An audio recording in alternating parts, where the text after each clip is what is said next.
Well, hello again, friends. Welcome to the latest episode of In With the Old. If you've been following along with us, you know that last week we wrapped up our very first series, Something Old, Something New, as a kind of introduction to the Old Testament and what we want to do with this podcast. This week we have a special episode in store for you. We're actually going to be answering some questions that have come to both Dr. Tim and I, and hopefully giving you some interesting answers to the questions you want to have responded to.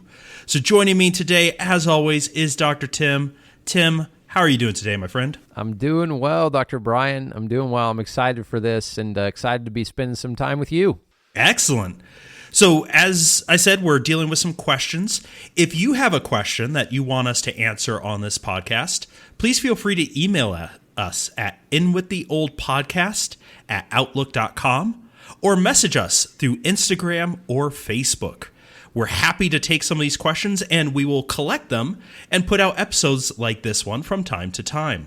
So these are, looking through them, I found them quite interesting. Oh, yeah. And so I'm excited to hear what you have to say, and I'm excited to dialogue with these. You ready to jump in? Oh, yeah, I'm definitely ready. Let's do it. Fantastic. So I'll kick the first one over to you, Tim. So the question is about Balaam and Balak, right? So we know this story from the Old Testament. What's the point of that story? Like, it seems weird, right? You have this prophet of God, but he's not an Israelite. Mm-hmm. He gets told that he can't curse Israel, but then goes anywhere and then keeps getting moved around.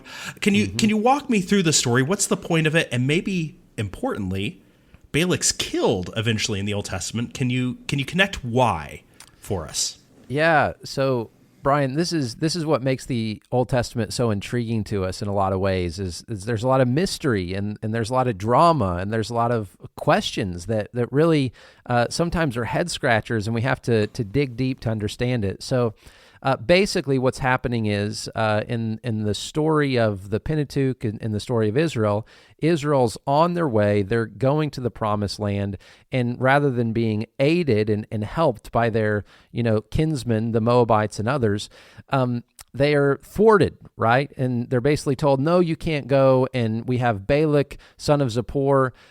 He basically rises up. They're terrified. They want the Israelites to be cursed. And so rather than helping and aiding God's people, they stand in the way and they become enemies of God's people. And so what they do, and what Balak does in particular, is he hires this sort of divine gunslinger, so to speak, this Balaam son of Beor. I like that. Yeah, the prophet for hire, and he's apparently someone, and this is where there still is a lot of intrigue, right? Because he's someone who knows God Most High, and he actually uses the divine name, right? I mean, he refers to him as the Lord, as Yahweh, and so he seems to be, in one sense, a true prophet, even though he's not an Israelite. And by the way, that's not totally unique. We have someone like Melchizedek in the book of Genesis who worships the true God, even though he's not of the people of Israel. And so he's called upon, he's basically, bribed or paid or hired by Balak to utter these curses, as you said, but rather than cursing, the Spirit of God comes on him, and much to Balak's dismay, he ends up actually blessing Israel. And oops. Yeah. That's a backfire of the plan, right? It was a backfire of the plan, and to Balaam's credit, he warned Balak and said, hey, you should have seen this one coming. But the thing that really intrigues all of us about this is that as Balaam is going to meet Balak, at first, God says, okay, I'm not going to curse my people, so go ahead and go. And right here, I'm in Numbers chapter 22, and then going into chapter 23. But here's what it says in verse 22. It says, God was incensed that Balaam was going, and the angel of the Lord took his stand on the path to oppose him. Balaam was riding his donkey, and his two servants were with him. And as it goes on, eventually it says that the Lord opens the mouth of Balaam's donkey to rebuke him. And so this is the intrigue, right? This is why we spend time in Sunday school telling the story and drawing pictures. But the miracle is, of course, the Lord opening the mouth of the donkey. But I think even crazier than that is the fact that Balaam then has an argument with the donkey. And he ends up talking back to it, at which point you ask the question, what is the point of all this? Well, I think there's a couple of things that come out. The first is I think it's possible to be a prophet of God and to be, in one sense, a true prophet of God, and yet to totally miss the point of what it means to be a prophet. Brian, I think it was D.A. Carson. I couldn't track this down, but if not, it was someone else who is quoted as saying this: "There's a level of stupidity that it takes intelligence to achieve." And I think about that even for prophets, that for Balaam, he was called upon to curse the people of God. Well, he came to the conclusion that he couldn't curse the people of God. And so, according to the New Testament in particular, he led them astray. And he basically said to Balak, okay, we can't go through the front door of cursing, so let's go through the back door of enticing them, seducing them to follow idols and to worship idols, and eventually led them into idolatry. And so, in one sense, it seems like the reason that God rebuked him in such a stark way as having the donkey speak to him is because God saw his heart. That here's a prophet who, rather than honoring the Lord and rather than being an instrument in God's hands, he saw the opportunity for profit. He saw the opportunity for worldly gain.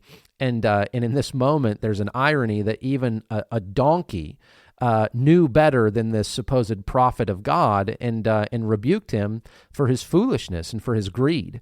And so I think the whole episode with the donkey, as intriguing as it is that the Bible says the mouth of the donkey was opened, I think it's more as an indictment against Balaam.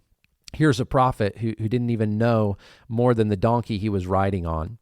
And as you mentioned, Joshua 13:22 mentions that Balaam is killed in battle, and that tells us a little bit of the rest of the story, right? That here's someone who, in one sense, could have been used by God in a powerful way, but in the end, it turns into a tragedy, where here's a prophet of God who falls from the heights, as it were, because of his own greed, and God rebukes him. Ultimately, he dies in battle and dies really in shame, and it's a tragic ending. Yeah, and I think you made a good connection there, Tim, that the failure of Balaam, on the one hand, isn't necessarily apparent, because you can read through Balaam's story and go, wait, he only blessed the people of Israel. Right. But the very next story after that, the women of Moab, right, come out and entice the Israelites, and you have this kind of mixing of the people, which causes problems. Right. And you can put the pieces together that Balaam went to Balak and said, I can't curse them, but I can show you how to get them to curse themselves.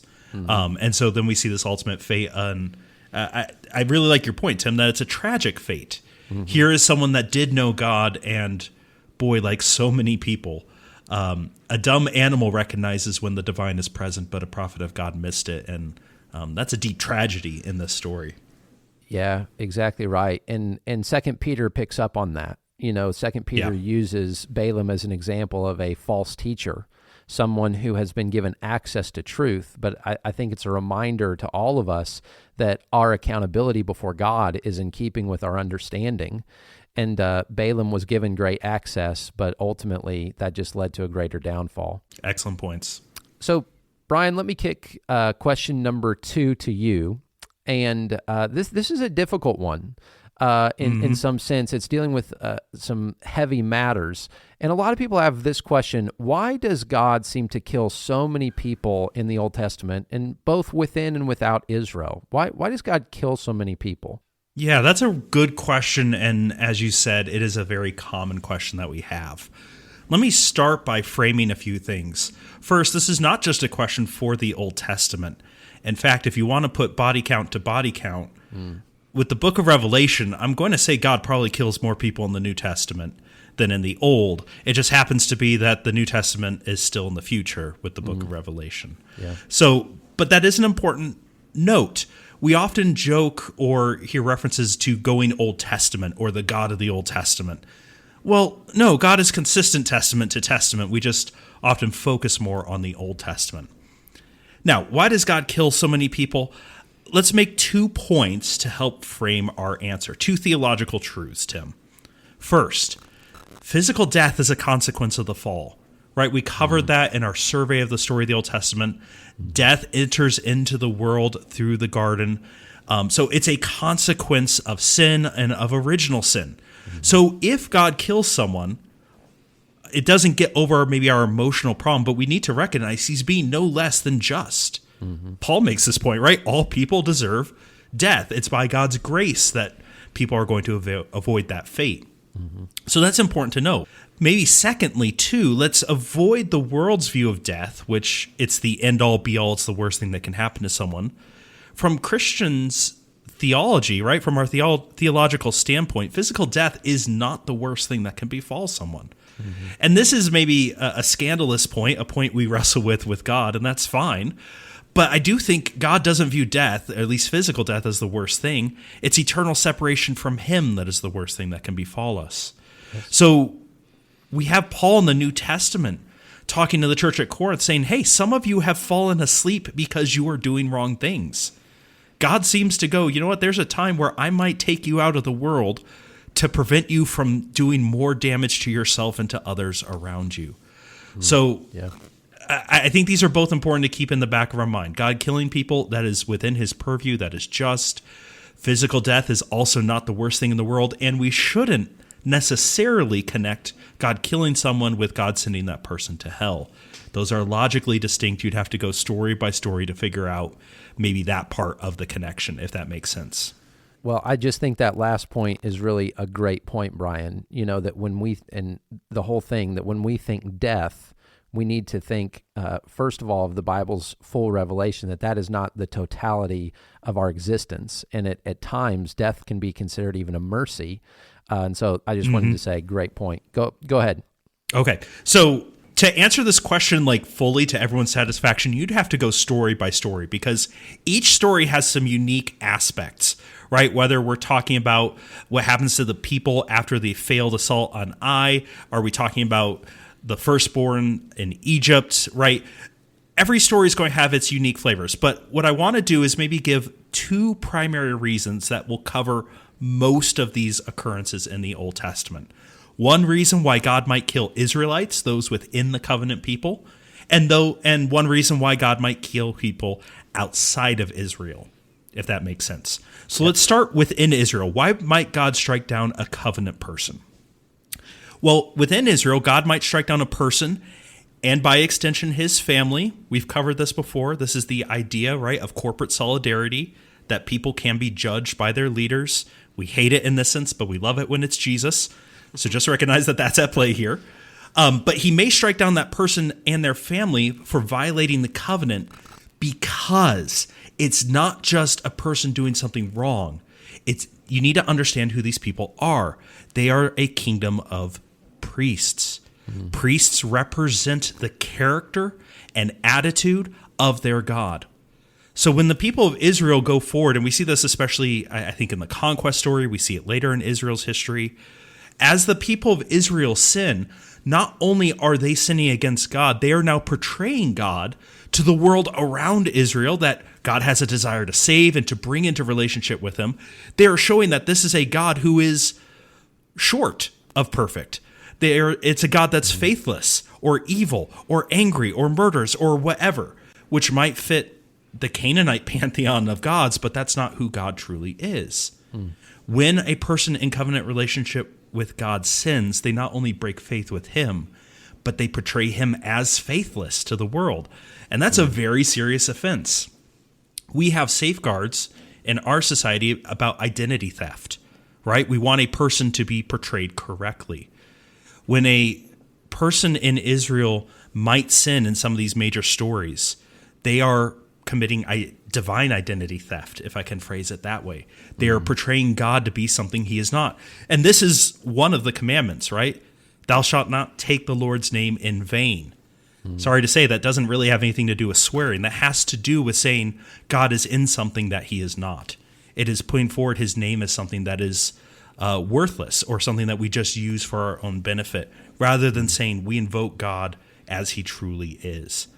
So why might God strike Israelites down? Because they are supposed to be his representatives on earth, and he is very jealous that he is represented correctly to the world. Yes. Which makes sense if he is seeking to redeem the world, right? And bring all people back into relationship with him. So that's within Israel. What about outside Israel? Because these are people not in covenant relationship with him. And yet God, I'm thinking of Egypt, strikes down all the firstborn in the land of Egypt. Well, oftentimes we will see God strike down people outside of the covenant for obstructing his will and failing to acknowledge him as the one true God. Now, you might say that, hey, that's unfair. They aren't in relationship with him. They aren't in covenant with him. But Tim, this is where I like that we actually start with Balaam and Balak. Mm-hmm. It's not just the people of Israel that could know that God actually existed and be in relationship with him. This is where our view of natural theology is quite important. Yes. Creation itself declares that there is a God. Paul says in the opening of Romans, right, that is sufficient to make all people culpable before God. They should know he exists, and we see in the Old Testament there are many that do. So we don't have a syneatic covenant with people outside the nation of Israel, but it doesn't mean they don't have any relationship or obligation to acknowledge God, to follow after him, to follow after his will. And so it's as they oppose those things, they are guilty. As God strikes them down, he's doing no less than what they and what all of us deserve. So you put all that together, and I think that will give us at least a really good starting point for answering why does God kill so many people in the Old Testament. What are your thoughts, Tim? Yeah, no, I agree with that. And I actually like how you frame it, because the fact that God both judges people inside the covenant and outside the covenant really kind of blows away the idea of a genocidal kind of notion that God is, favors one ethnicity over another. That's just not true. When God issues judgment, he does so upon his own people as well as upon the nations. And yes, they have a different level of accountability because of their different level of revelation, but yet God can't help but be judge. And this is where I think maybe the biblical authors and the biblical people in the Old Testament had such a different notion. There really wasn't a question in their minds whether God was within his rights to do this. Why? Because they believed he was the creator God and that life was not owed to them, as you said. And so in one sense, our offense to this is tied to our notion that our life is inherently ours, whereas they had a fundamental difference. They believed that life was fundamentally God's and that he gave it and he took it as he willed, and that was his prerogative. All right, and so for our last question today, Tim, I'm going to kick it over to you. And this is one that I find fun because it connects my Sunday school days and reading stories with some actual interesting questions. Mm-hmm. Tim, why is Goliath the only giant mentioned in the Old Testament? Yeah, no, this is the story, right? All the way from VeggieTales, God's Bigger Than the Boogeyman, to every VBS you've ever been to in your life. The story of David and Goliath. And man, it's a great one, and we love it because there's just compelling characters. But of course, Goliath is the giant of Gath, right? The one who, depending upon who you ask and depending upon how much your Sunday school teacher wanted to stretch it, might have been 9.5 feet or maybe 11 to 12 feet. It all depends on how you define a cubit. But here's the short answer, or at least this is my take on it, Brian, and I'm happy for you to correct me. But the short answer is that he's not the only giant that's mentioned in the Old Testament. Yep, there you go. And so it's actually fascinating. He is a giant, and he's, of course, one who is so feared because of his physical stature. But as we look to the Old Testament, there are actually other instances where giants are mentioned, and perhaps they were related to Goliath, perhaps, and most likely they were part of the same kind of gene pool. So we have 2 Samuel 21:16 talks about a son of Rapha or a son of the giant. It could be translated really either way, either as a personal name or as kind of a category of people. In 1 Chronicles chapter 24-8, it talks about several different giants. My favorite one is the one who is said to have 6 toes on each foot, 6 fingers on each hand, for a total of 24 in all. And but here's the interesting thing, is that they all seem to be of the same people group among the Philistines, so that it was at least possible that there was a genetic a genetic thing going on here among these people that either produced very large people or other things like 6 fingers, 6 toes. And I'm the farthest thing from a geneticist, but that's at least how the Bible records it, is that there were apparently many giants among these people.